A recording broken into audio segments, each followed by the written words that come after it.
Howdy. Good morning. How are you guys doing today? Good. Oh, that's nice Doesn't sound to good. hear. It sounded kind of lackluster, but Easter was good.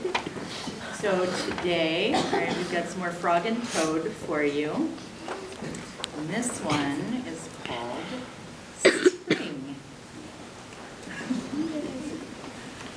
Frog ran up the path to Toad's house. He knocked on the front door. There was no answer. "Toad, Toad," shouted Frog, "wake up, it is spring." "Blah," said a voice from inside the house. "Toad, Toad," cried Frog, "the sun is shining, the snow is melting, wake up." "I am not here," said the voice. Frog walked into the house. It was dark. All the shutters were closed. "Toad, where are you?" called Frog. "Go away," said the voice from a corner of the room. Toad was lying in bed. He had pulled all the covers over his head. Frog pushed Toad out of bed. He pushed him out of the house and onto the front porch. Toad blinked in the bright sun. "Help," said Toad, "I cannot see anything." "Don't be silly," said Frog. "What you see is the clear, warm light of April. And it means that we can begin a whole new year together, Toad. Think of it," said Frog. "We will skip through the meadows and run through the woods and swim in the river. In the evenings, we will sit right here on this front porch and count the stars." "You can count them, Frog," said Toad. "I will be too tired. I'm going back to bed." Toad went back into the house. He got into the bed and pulled the covers over his head again. "But Toad," cried Frog, "you will miss all the fun."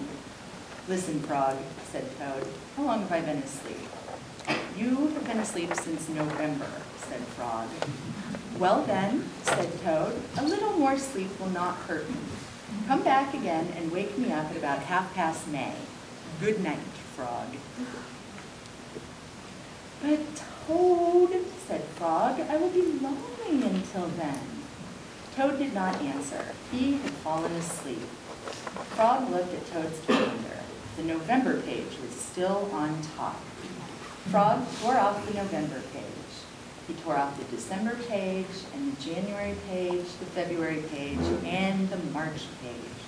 He came to the April page. Frog tore off the April page, too. Then Frog ran back to Toad's bed. "Toad, Toad, wake up, it is May now." "What?" said Toad. "Can it be May so soon?" "Yes," said Frog, "look at your calendar." Toad looked at the calendar. The May page was on top. "Why, it is May," said Toad as he climbed out of bed.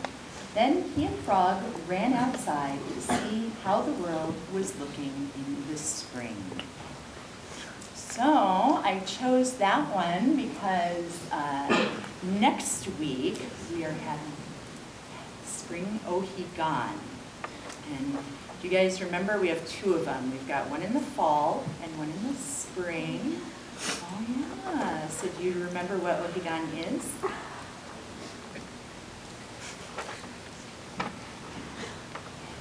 Okay, anybody? Ohigan? No? No? That's okay, it's been a long time. The last one was October, so it's been a few months. But Ohigan means other shore.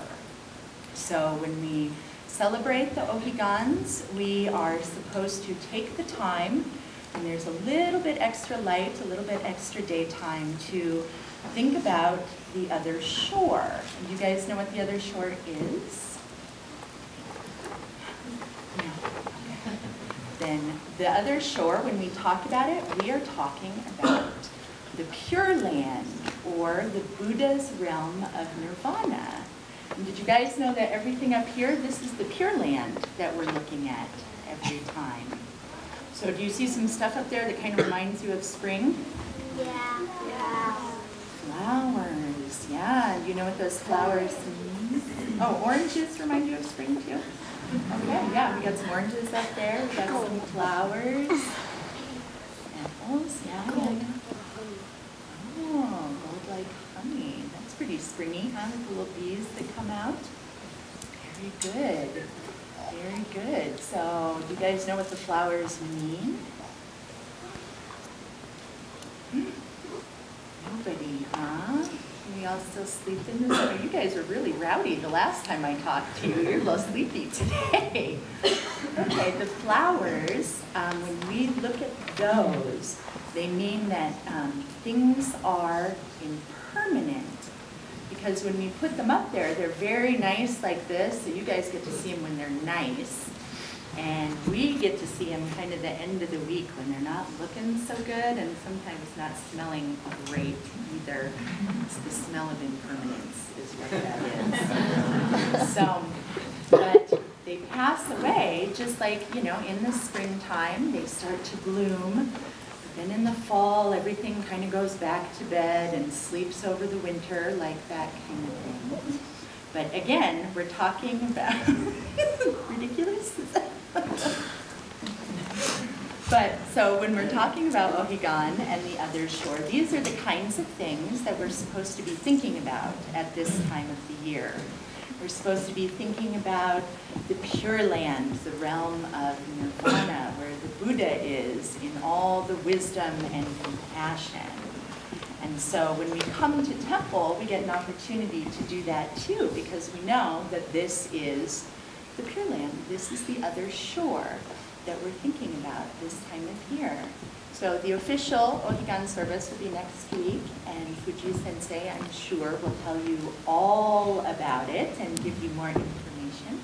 But I just wanted to, because I'm excited about spring. I like spring when it comes, so I thought I'd talk about that today. So from here to next week, you will know, right, when Reverend Fuji asks you what Ohigan is, it's be quiet today. I'm so surprised. Yes, the other shore. So you can take some time this week and maybe if you think about it, think about the things that are springy up here, all the nice light, the gold colored like honey and the flowers.